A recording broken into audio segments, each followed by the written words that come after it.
Thank you, Miss Lorraine, for that wonderful prayer. And guys, good morning sa lahat. So, may I request everybody's camera to be open para mag-screen capture tayo. Ayun, bagong gising. Sino yon? Walang supply. Si Lorraine. Sige, haplos-haplos mo na ng buhok habang hindi pa nakakasupply. Ayun, meron naghahanap ng ganyan, ng signal. Sino to? Naglalakad. Si Camille Pajarillo. Nasa labas ka?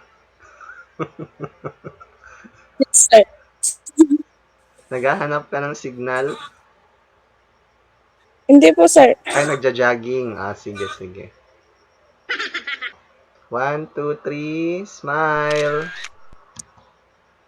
Ayun, humabol si Camille. Ulit, ulit. 1, 2, 3, smile. Okay, thank you. Okay, so this is our second Google Meet meeting and officially magla-lecture tayo or sabihin na lang natin na hindi na lang siya lecture but clarification on the topics for week 1 to 4. But I believe na yung topics natin for week 1 at saka week 3 ay kumbaga madali lang siyang maintindihan. Lalo na yung input-output kasi parang madali lang naman siyang maintindihan at saka paborito nyo yun, input at saka output, di ba? In and out. Say what? And ang siguro ang kailangan nating ma-clarify ay yung mga topics na gaya nung sa week 2 at saka week 4. Itong week na ito, yung ating sa processors, yung memories and storages. Kasi meron tayong, lalo na dun sa memory and storage, parang merong nag-interchange yung meaning para sa inyo nung memory at saka storage. So, before we would start the clarification, may I then solicit kung ano yung mga topics na nahihirapan kayo specifically. Sa processor, ano ba yung nahihirapan kayo na topics? Sa memory, sa storage, ano yung mga nahihirapan kayo na topics? So, isa-isahin natin para ganyan. Kumbaga, matumbok natin kaagad yung mahirap intindihin sa bawat isa. So, may I start with Mark Joshua? Jamie. Jamie? Yung sa computing components, sir. Ha? Saang yung computing components? Ayun ba ang gusto mong ganyan? Yun ba ang gusto Ay, mong i-clarify? sir, siguro yung last part. Ano yung last part? Yung sa, ano ba yung Digital storage? Ay, hindi, sir, dun sa may, sir, siguro sa may part na mag-start sa may, dun, processors pababa na, sir. Sige, thank you, Jamie. Sige, punta muna tayo kay Corinne. Corinne? Sir, How about ano po? how about you? Anong gusto mong i-clarify dun sa topics natin? Sir, dun lang po sa may memory. Tapos yung basis po medyo hindi po ganun kadaling intindihin. Mm-mm. Memory at saka yung bus. Sige, sige. Tignan natin mamaya yan. Noted. How about Earl John? Sa digital storage po, sir. Digital storage. Opo, sir. Sige. Anong specific doon sa digital storage? Lahat Kung ba paano yun? po, yung kung lang, sir, HDD saka cloud, paano po sila mag-work, sir? Sige, sige. Noted. How about si ganyan? Si Lorraine? No, sir. Meron pa bang i-clarify sa'yo? Parang wala naman, no? Sir, parang yun doon lang din po sa processor. Processor din. Yes, sir. Sige, sige. Camille Pajarillo. Yung ano din po sir, yung sa part ng dun sa memory po. Memory. Sige, sige. Next, Gijet. Ay, Justy Raira. Si Justy Raira, kamukha niya yung pinsan ko. Kala ko nga siya kanina eh. Sige, Justy Raira. Sir, sa ibang terminologies din po ng computer components, medyo hindi ko yun po naintindihan. Sir, no sir, sa may po, so may week 2 po. Week 2. Okay, okay. Sige, sige. So, processor, memory, at saka yung other components ng system unit. Sige, sige. Yes, sir. Gijet. Start sa may week 2 until week 4. Lahat ba yon?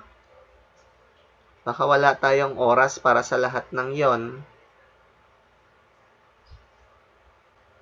Sige, while waiting for your chat, punta tayo kay Crisaline. Sir, dun lang po sa sa digital storage po, sa SSD tsaka sa sir, yung enterprise hardware, sir. Sige, sige, sige. Okay. Kahit hapyaw po, sir. Sige, try natin na parang kumbaga magkarera tayo hanggang 8:30 sa pag-discuss ng mga yon, okay? So let's proceed dun sa ating clarifications based sa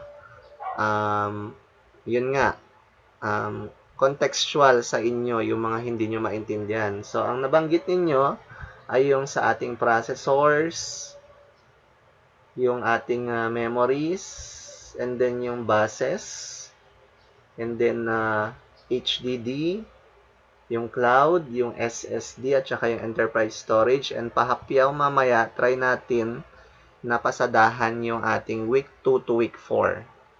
Tayon ang request ni Miss Gijet. So, may I just share yung PowerPoint? Yung ating week 2 is about yung computing components natin. Processors, memory, the cloud, and more. And ang focus talaga dito yung ating processors and memory kasi ina-explain dun sa ating module or yung naka-upload sa ating LMS yung proseso na ginagawa ng ng ating processors at ng ating memory. Ito tayo magsimula. So, let me just read The processor, or also called the Central Processing Unit or CPU, interprets and carries out the basic instructions that operate a computer. So, yung processor natin, kung i-revisit natin yung ating learning task, yun yung ganyan. Yun yung, at saka yung ating learning materials, yun yung maliit na chip. Maliit lang siya na chip. At tapos, yung sa mga sagot ninyo doon sa learning task natin, meron kayo, yung mga computers ninyo, yung mga desktop or laptops ninyo, ay nag-identify kayo nung type at saka model nung CPU or processor, which is merong karamihan Core i5, merong Core i3, may Core i7, meron ding AMD, yung another proprietary company for processors. So, merong ganyan din, katumbas yung mga yon doon sa products ng Intel, which is yung mga Core i series. Processors contain a control unit and an arithmetic logic unit. So, yung chip natin na yun, meron siyang dalawang components. Yung control unit at saka yung arithmetic logic unit.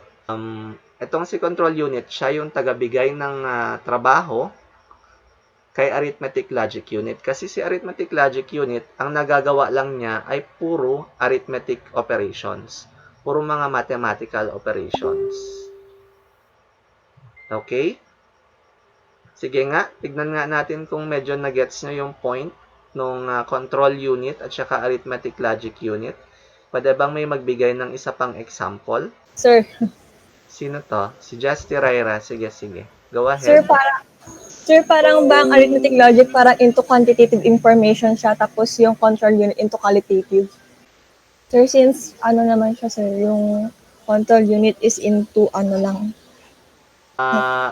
Ibahin natin o wag naman magkaklase. Siguro ganyan na lang. Relationship ng teacher at saka student. So, itong si teacher, nagbibigay ng instructions. Ito namang si student, siya yung gumagawa ng instruction ni teacher. So, ayun, ganun ang isang example niya. Kasi control unit siya eh. With the word control, kinokontrol niya yung mga ibibigay niyang patrabaho kay arithmetic logic unit. Ganon. O, mag-cite tayo ng specific example pa aside from that. So, thank you, Justy Raira, or gusto mong i-redeem pa yung or i-expound pa yung ganyan mo, example mo. How about si ganyan? Nawala na naman si Lorraine. Paborito ko si Lorraine eh. Lorraine. Sir. Magbigay ka ng example. Sir, yung example po is yung siguro, yung relationship between the employer and the employee po. Sir, So, magbibigay, sir, sa isang company po, or manager na lang po, tsaka yung mga employees niya. Parang yung manager po is yung nagbibigay siya ng instruction about anong gagawin sa company po. Tapos yung mga employees po yung mag-execute ng mga ano niya po, yung mga utos niya po. Parang ganun po. Ganun, exactly. So, etong si employee, hindi siya makakagalaw hanggat walang ibibigay na trabaho si manager. Pero, kung ganyan, pwede namang gumalaw din pwede ding magtrabaho si employee outside the instructions of the manager, pero parang in an efficient working environment, dapat ganun ang flow.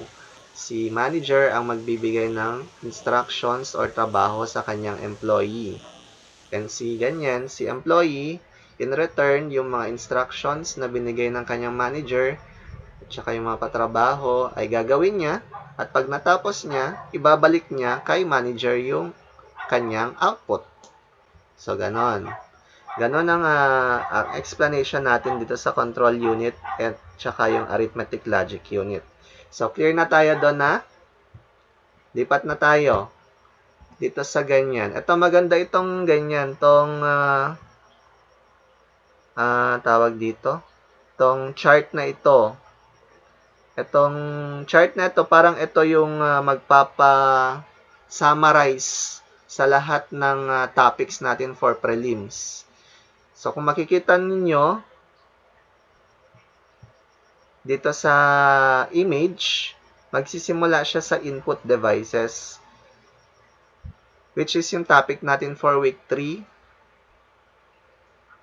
And then, mag-e-end siya sa output devices. So, may ililink natin ito dun sa ating input, process, output cycle. So, kumbaga, ito yung detailed na chart para sa ating computer. Kumbaga, ito yung ginagawa niyang proseso. So, si input devices, kinukuha niya yung input or meron kang i-input as a user using your input device, and then, yung input na yon pupunta muna siya sa memory. So, itong memory natin, ito yung ating random access memory. Yun yung ating random access memory. So, dito na tayo, nandun na tayo sa ating memory. So, nagsisimula pala ang processing sa process cycle with the memory. So, pag meron kang in-input sa iyong computer, any computer man yan, is it a desktop, a laptop, or a cellphone, magsisimula siya sa pag-input ng user. And then, using an input device. And then, dediretso yung input na yun muna sa memory. Hindi siya dediretso sa processor, hindi siya dediretso sa storage. Pupunta muna siya sa memory. At yung specific na memory na ito, for example sa computer, ay yung ating random access memory. So, RAM, random access memory. Sa learning task ninyo, meron kayong mga average na 4 GB of random access memory. So, yung 4 GB na yun, yung capacity ng inyong random access memory. Sa capacity size, para masasabi natin na pwede kang mag-open ng maraming applications sa iyong desktop, sa iyong computer, sa iyong laptop, or sa iyong cellphone, dapat malaki yung memory size mo. So, kasi yung memory, initially, lahat ng mga applications, like, for example, itong ginagamit natin, Google Meet, itong PowerPoint, itong web browsers, yung operating system ng ating computer, yung Windows operating system, Android operating system, lahat ng yan initially yun yung nai-store sa ating memory. And then ayun nga, pag nag-open tayo ng application at meron tayong i-input, pati yung data doon sa ini-input natin ay napupunta sa memory. And then after that, kung meron tayong gagawing ganyan, gagawing mathematical operations, tawag nito mathematical operations or conditional operations, yung logical operations natin,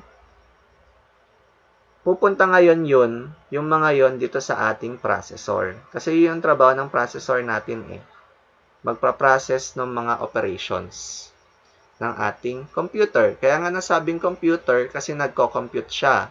So parang kumbaga sa calculator, ganun din siya. Meron din siyang processor. So sa computer, meron din siyang processor. So ganun, kapag meron tayong instructions na gustong gawin ng ating computer, meron tayong i-input sa ating input device, dediretso muna siya sa memory, and kapag merong operations na kailangang gawin, pupunta siya sa ating processor. At bago gagawin ni Arithmetic Logic Unit yung kanyang trabaho, syempre, i-control muna siya ni Control Unit.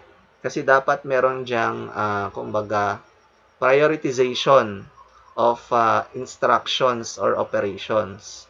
So, si Control Unit ang gumagawa nun para hindi magkaroon ng, para hindi malilito si Arithmetic Logic Unit kung anong gagawin niyang trabaho. And then after that, pag na-process na ni Arithmetic Logic Unit yung kanyang trabaho, babalik niya ito kay Control Unit, and then babalik din kay memory yung output na.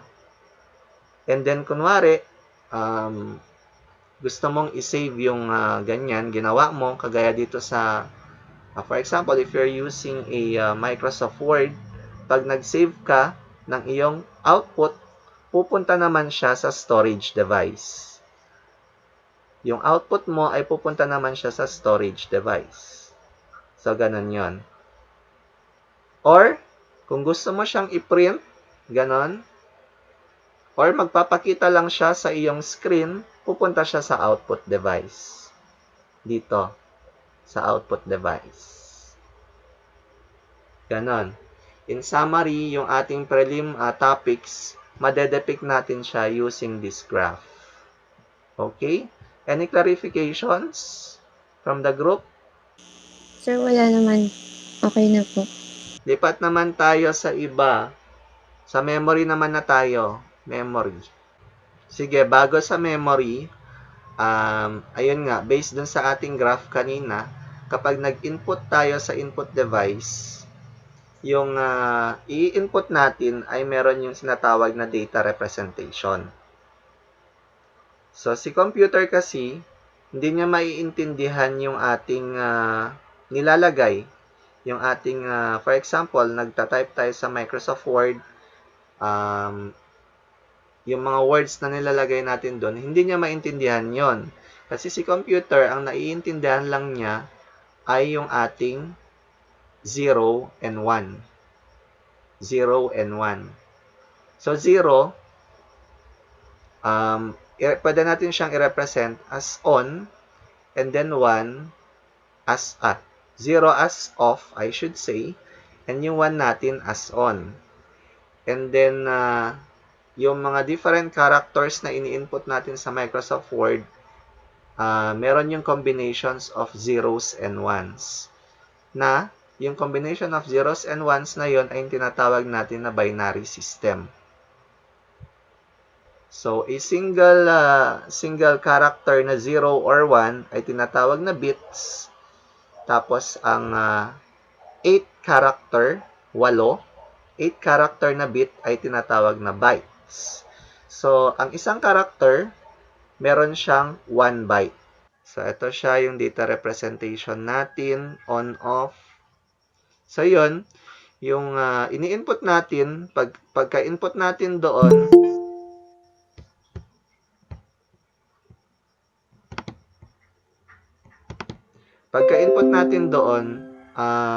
itong si ganyan, si input device, trina-transform niya ito into bits. At dumadaloy yun hanggang kay memory. So, pupunta yung ganyan, input natin na transformed into bits sa ating memory. Ayan, ganito yung data representation. So, ayan, for example, 8-bit byte for letter E. Meron siyang, ang tsura niya ay 01000101. So, ayan, pag in-input natin yung letter E sa ating keyboard, trina-transform ni input device siya into bits and pinapasok niya yon doon sa ating, pumapasok siya o dumediretso siya sa ating memory. So, meron din tayong asterisk, ayan. Meron din tayong number 6, ganyan. So, I just don't know if the other instructors of CFA has taught about how to transform characters into their 8-bit representation. So, sa tingin ko wala namang lumabas na ganun sa quiz. Tama? So, hindi nyo kailangang malaman kasi kayo ay mga accounting at saka accountancy at saka accounting management students. So, ang kailangan nyo malaman sa topics natin ay yung relevance nitong mga ito sa inyong field. So, sa tingin ko, hindi naman siya relevant sa inyo.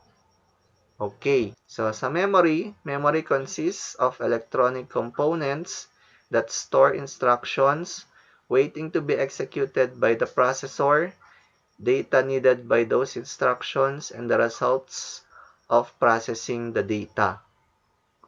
Stores 3 basic categories of items.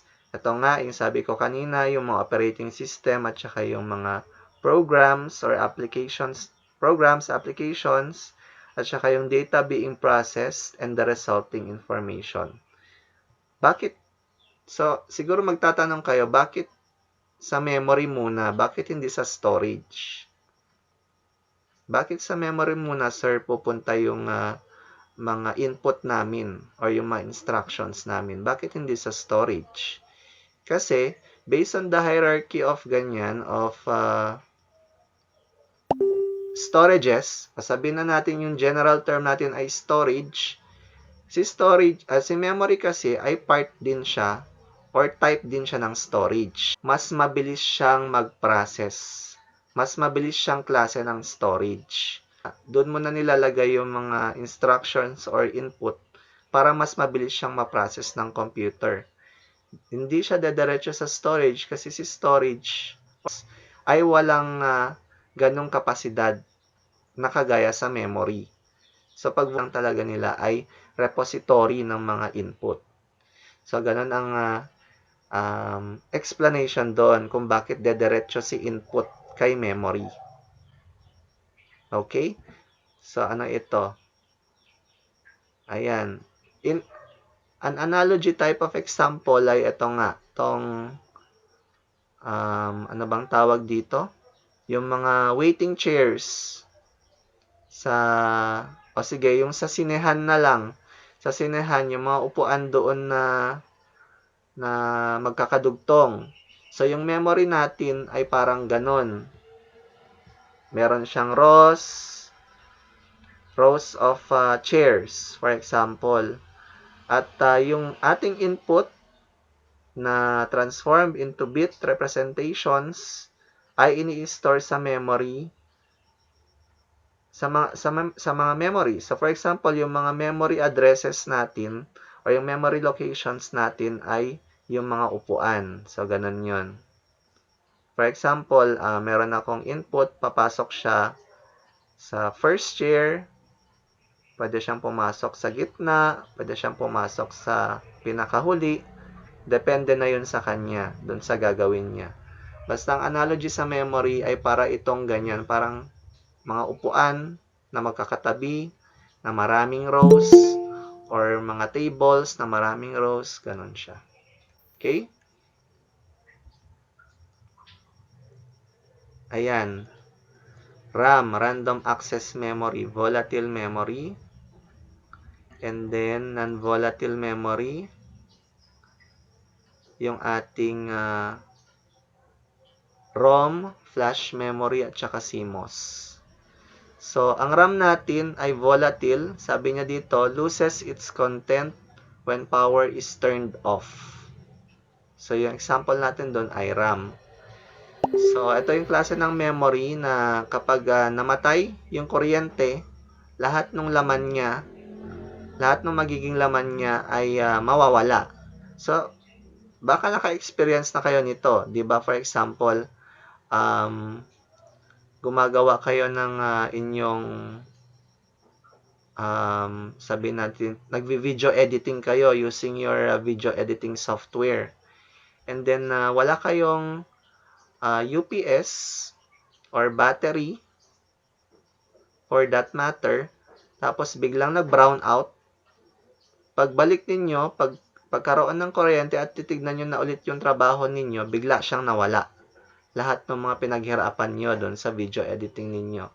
So, yung mga ginawa nyo, pag hindi pa siya na-save at hindi siya na-save at hindi siya pumunta sa storage, ibig sabihin, nasa memory pa lang yung ginagawa ninyo.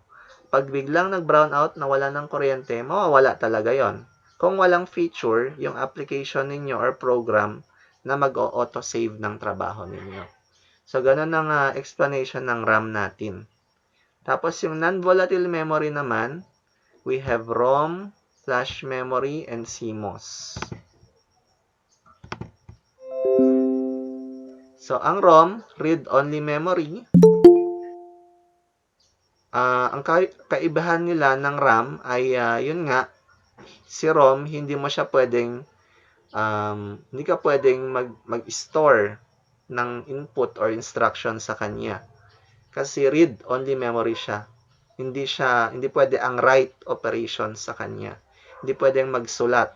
Hindi pwede ang write operation sa kanya. Read-only memory lang ang ROM natin.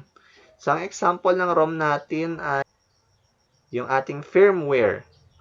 So, firmware, parang madalas natin naririnig ang firmware kapag sa mga cellphones. Lahat ng mga computing devices natin meron siyang firmware. At yun yung memory na nakalagay sa ating mga computing devices na hindi mo siya pwedeng palitan.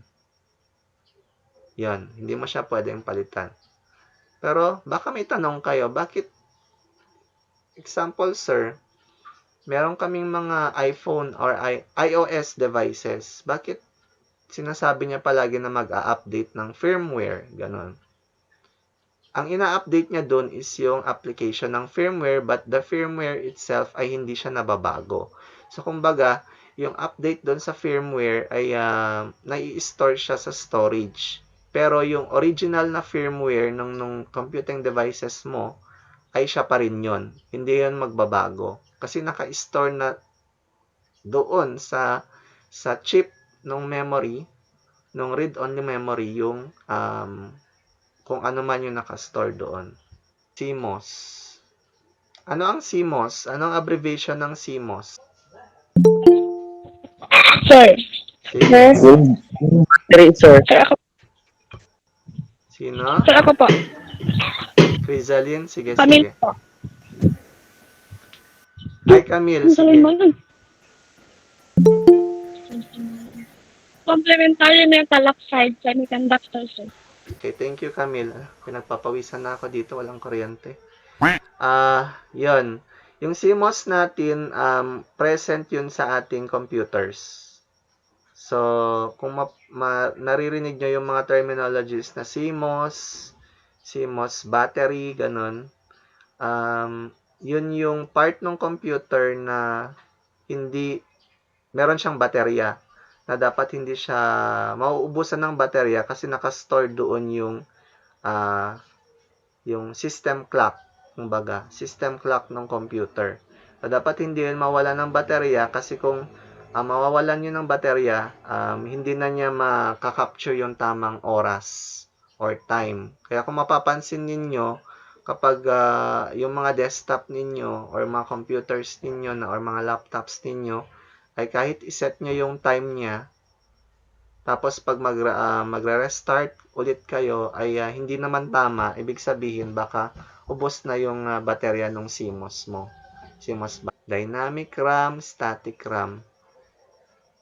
So, ang mahalaga lang naman dito, lalo na sa inyong mga accountancy at saka accounting management students, kapag, for example, bibili kayo ng computer ninyo, ang pipiliin nyo ay yung dynamic RAM, yung DRAM, hindi yung static RAM. Kasi mas powerful yung dynamic. Okay? Ayan. Doon sa pag-identify nyo sa learning task ng mga types of RAM ninyo, merong DDR3, karamihan DDR3 na, meron ding DDR2, at meron din yung DDR4, yung mga ganyan na, mas mabibilis mag-process na RAM. So, kung mapapansin ninyo, from the top to the bottom, chronological order siya ng capacity ng RAM natin. So, habang pababa ka ng pababa sa table, mas palakas ng palakas or pabilis ng pabilis yung RAM mo. So, ganun siya. So, either DDR4 or itong RD RAM or Rambus DRAM kung gusto ninyo ng mas mabilis na pag-process. Memory cache speeds the processes of the computer because it stores frequently used instructions and data. So, itong memory cache natin ay parang mechanism para maging kumbaga, maging non-volatile yung ating RAM, for example. So, may nagtanong na nito nung ganyan, nung una nating meeting. So, ano ba ang cache? So, yung cache natin ay part siya ng memory, pero di ba sabi natin ng memory ay volatile. Kapag nag-brown out, ay mawawala lahat yung laman niya. Pero merong mechanism si memory na tinatawag na cache, na kumbaga ini-store niya doon para maging maging kumbaga non-volatile siya at magiging present pa rin yung input or instructions sa computer or sa memory kapag nagka-brown out or biglang nawalan ng kuryente.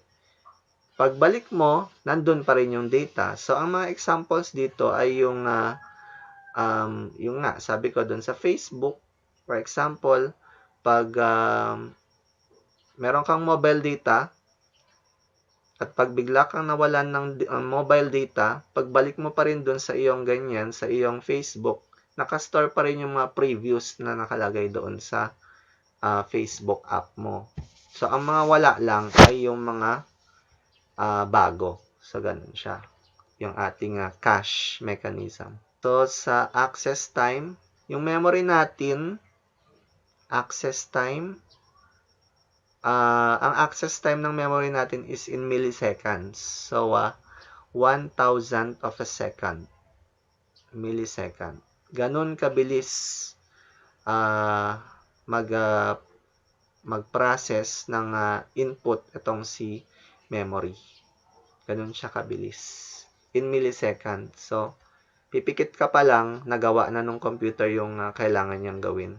Pag na-store na yung input or instruction dun sa memory. Okay? So, itong mga ito, adapter card, adapter card para dun sa mga other devices natin na ina-attach natin sa ating computer, like yung sound card, yung mga speakers natin, mga video card para sa display, monitors, sa ano ba ito, sa output, ganon. Expansion slot, doon naman nilalagay yung mga adapters, adapter card. So, ayan yung mga adapter cards natin. Bluetooth, MIDI for musical instruments, modem, at meron tayong terminology na plug and play.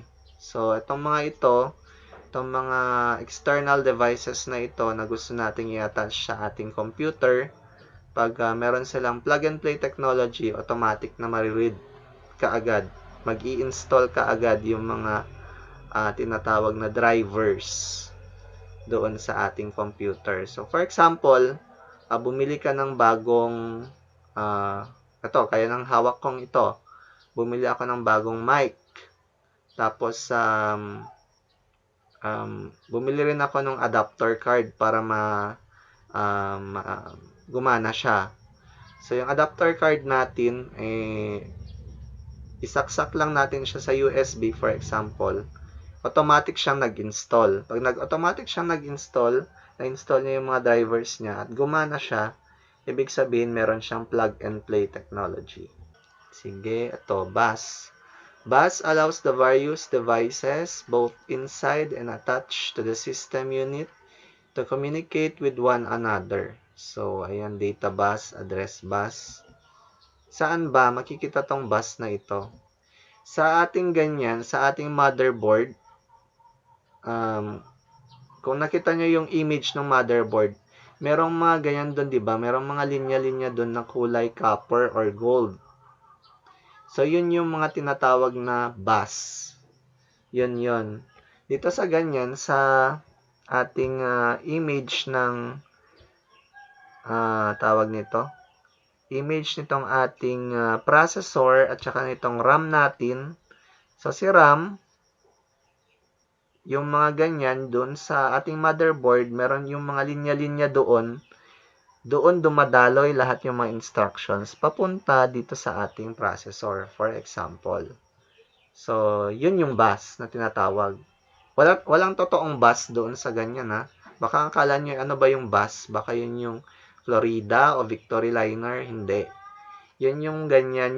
Yun lang yung parang highway para makadaloy or connect yung ating input instructions from a specific device, from a specific component of the computer to another component. Like this, for example, in this image, yung sa ating memory, pag babato na siya ng input or instructions sa processor, dadaan siya dun sa mga linya-linya dun sa motherboard, papunta dun sa processor.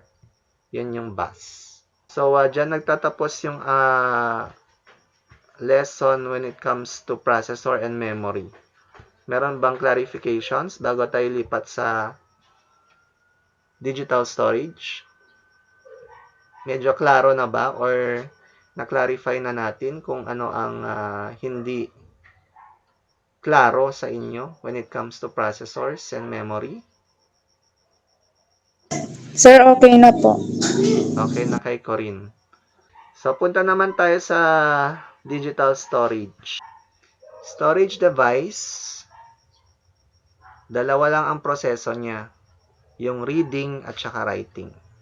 So, reading is the process of transferring items from a storage medium into memory. And then writing is the process of transferring items from memory to a storage medium. So, si storage device, yung nasa baba nung chart natin kanina, sa baba ng memory, ito yung mga sinasabi nating HDD, SSD, yung sa cloud, ganon.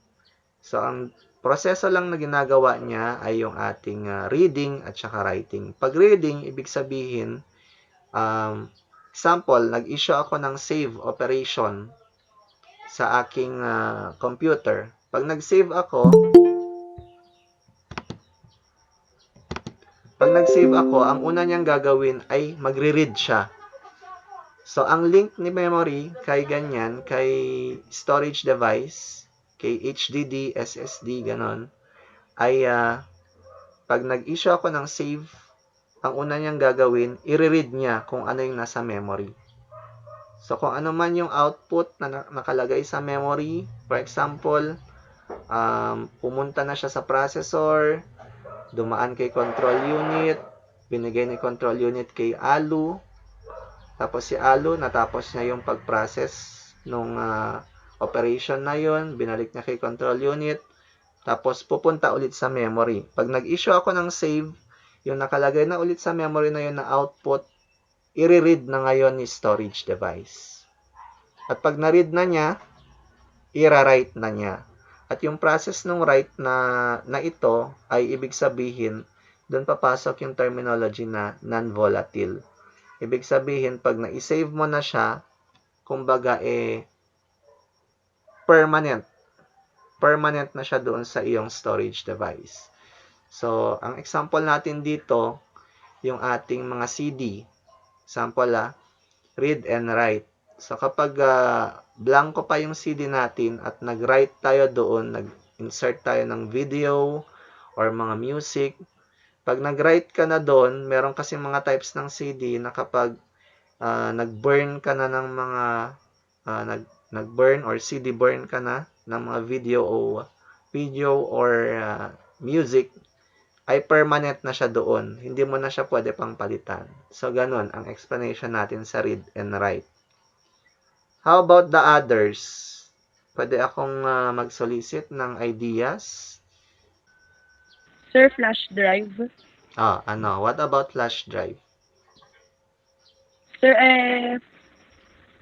parang magta-transfer ka din doon ng file, sir. Parang mag-i-store ka doon, sir. Mag-store ka. I-detalye mo yung ganyan process natin ng reading and writing. Sa ano, sir? Kunwari, sir, nag-save ka ng file mo doon sa via flash drive. And parang pag kinapi mo dun, sir, na-store na yung file doon and anytime or anywhere you go, pwede mo siyang ma-access. Okay, Pwede thank siyang you. Sige. Ano pa sasabihin mo? Wala na po, sir. Okay. So, yun. Tama yun. Ganun lang yun. Kapag, for example, nag-issue ka ng copy operation daw, or save operation into a flash drive, ang unang gagawin ng storage mo ay i-read mo na niya sa memory. So, kung ano man yung kinakopy mo doon sa flash drive mo, nakastore mo na yun, either nakastore siya sa memory or dati na siyang nasa storage device din. Ganun yun, di ba?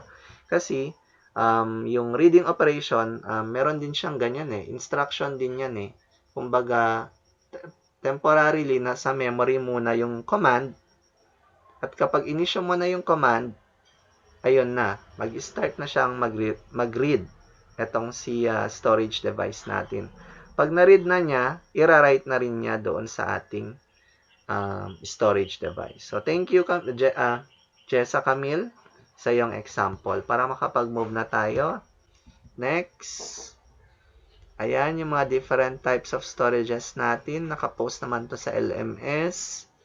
O, tignan nyo kung kompleto lahat ito sa inyo. Pag kompleto itong lahat sa inyo, rich kid kayo.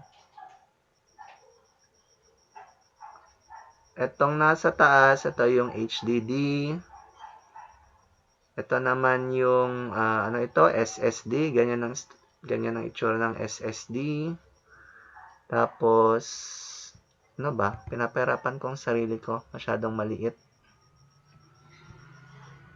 Tapos, external hard drive. Ayan yung mga external hard drive natin.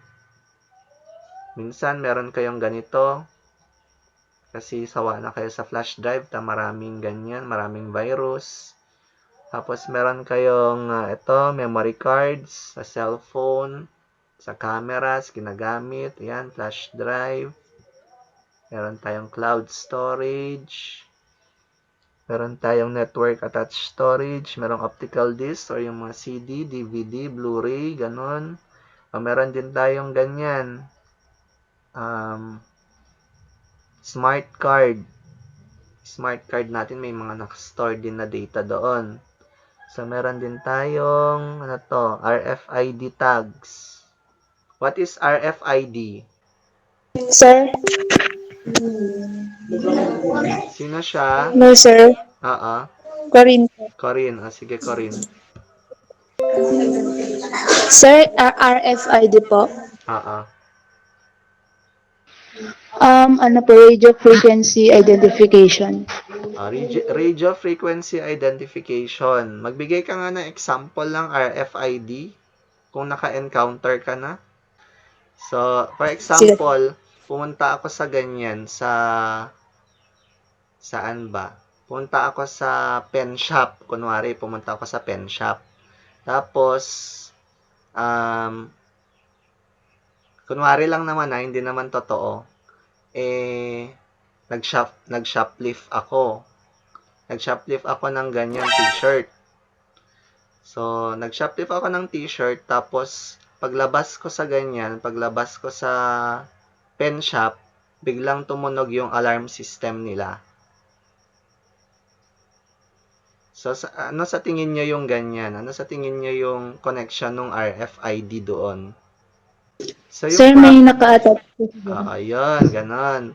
May naka-attach doon. So, doon sa mga ganyan, sa mga damit, for example, or mga pantalon, ganon. Kung makikita nyo yung parang tawag dito, parang cone na meron siyang point, ganon. Merong nakalagay doon na RFID tag. Yung RFID tag na yun, naka-attach yung specific ID or information or data with regards to that product. At kapag ganyan, kapag tawag nito, pag dumaan doon sa security system nila, lumabas doon, tapos nakita ng system nila na hindi pa pala sold ang status ng item na yun, talaga mag-a-alarm yung system. So, yun, meron siyang RFID. So, since nagbigay na ako ng example, ano naman may bibigay mo example, Corinne? Sir, sa mga napapanood ko po. Sige, ano yon? Parang sa bank po ba? Parang ganun po. Sa bangko. Kapag hindi po ikaw yung may-ari ng ng card, sir, tapos inano mo, ganun po ba yun? Okay. Ibalaga pa yun eh. Pero sige, i-relate natin cards. Sa cards. Sabihin na lang natin, siguro yung mga dating Louisian dito, alam na alam. Or yung mga schools na merong RFID technology sa kanilang ID. So, for example, kung wala sanang pandemic ngayon, pumapasok kayo sa school physically, di ba i-issuean kayo ng ID.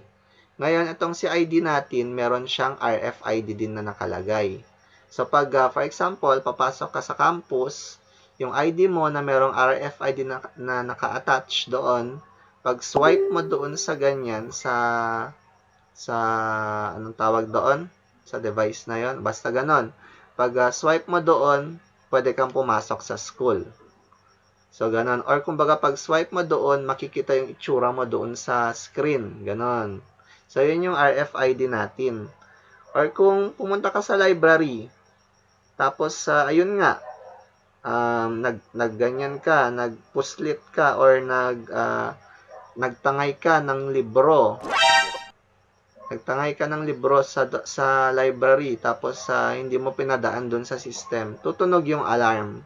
So, yun yung mga RFID natin. Okay. So, naintindihan ninyo? Corinne, yung examples natin ng RFID. Yes, sir, yes. Sige. Hard disk drive. So, ito, medyo alam nyo naman na ito. Capacity ng storage. Ayan. May gigabyte, may terabyte. So, may i-relate natin siya sa ganyan. Sa mga, for example, sa flash drive, may capacity ng either 2 gigabyte, 4 gigabyte, ganon.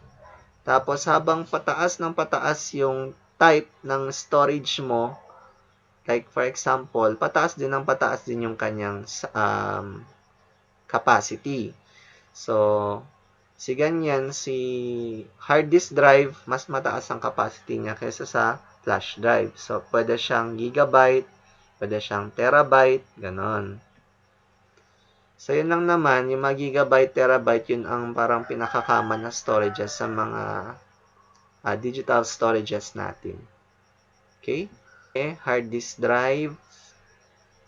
Ito yung mga present sa ating ganyan, sa ating desktop or laptop computers. Hard disk drive. Ganyan, pwede kong ma-share na knowledge when it comes to hard disk drive. Kunwari, meron kayong ganyan, meron kayong bagong laptop. And then, magpapa-reformat pa lang kayo. Reformatting muna ang unang proseso and then, bago mag-install ng operating system. So, kayo na consumers, as not an IT,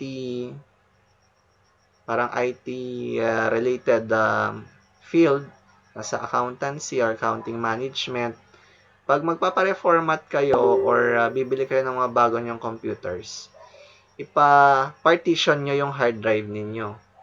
So, yung hard disk drive ninyo, ipa-partition ninyo. Ibig sabihin ng partitioning is parang hinihiwalay mo yung hard disk drive mo into different partitions or into different pieces.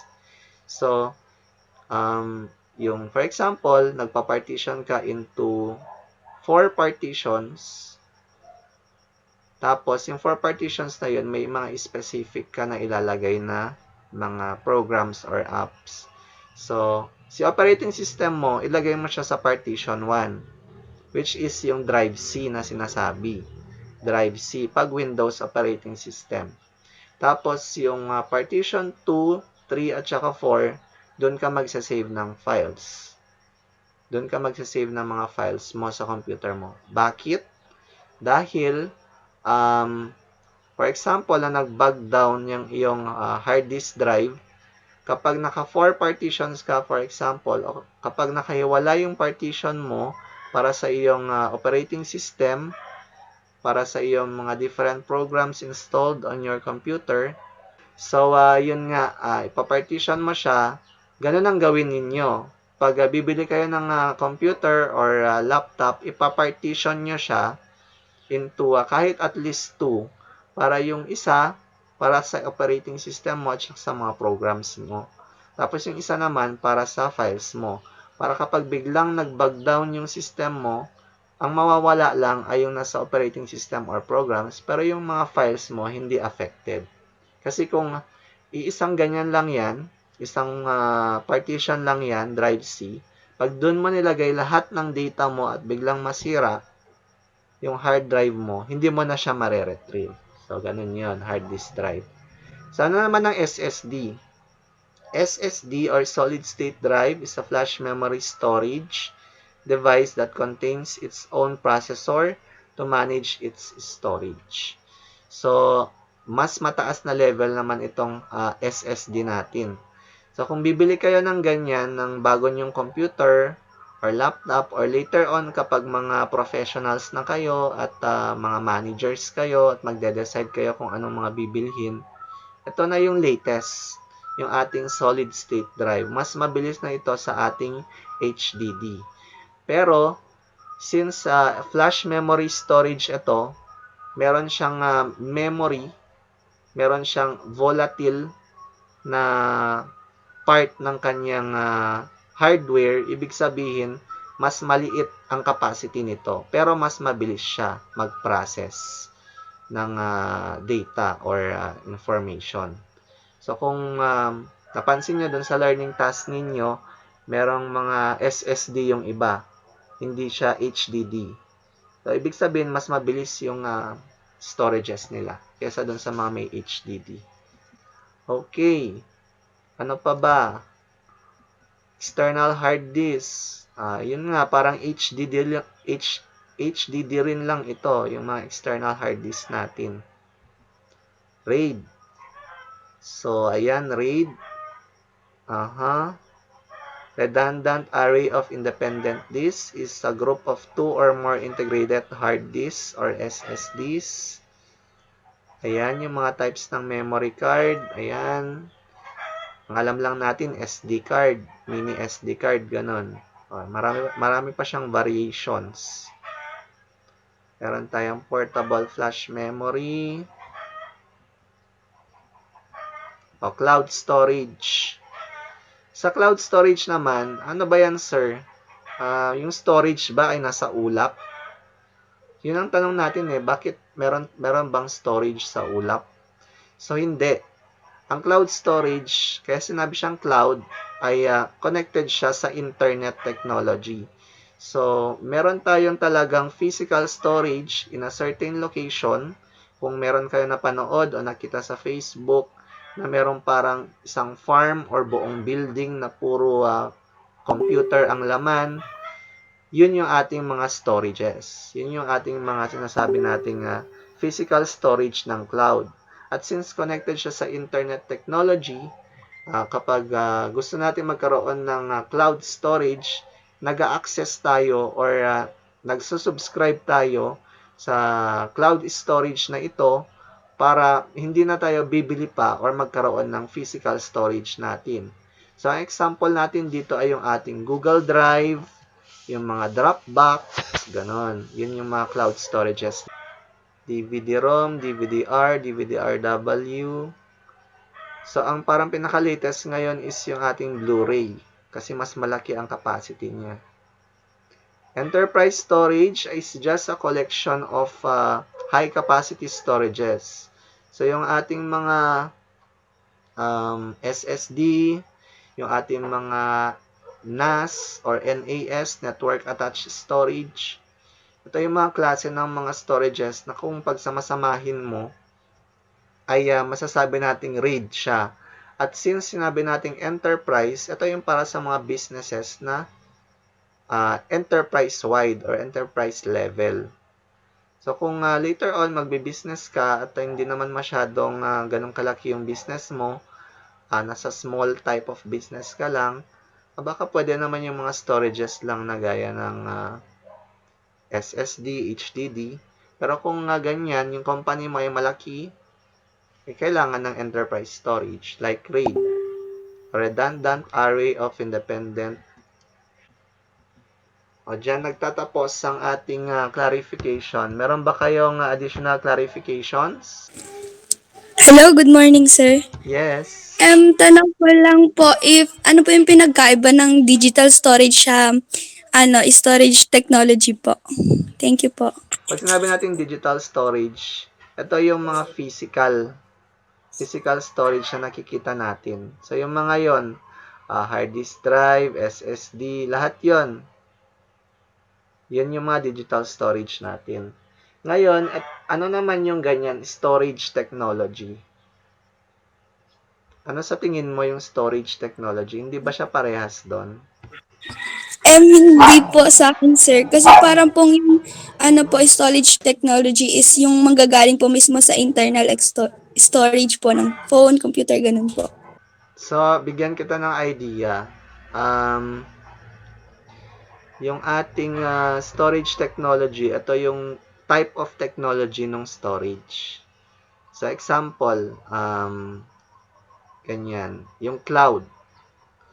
Yung cloud is just a terminology of a technology. So, pag sinabi natin cloud storage, ibig sabihin, yun yung ating storage technology.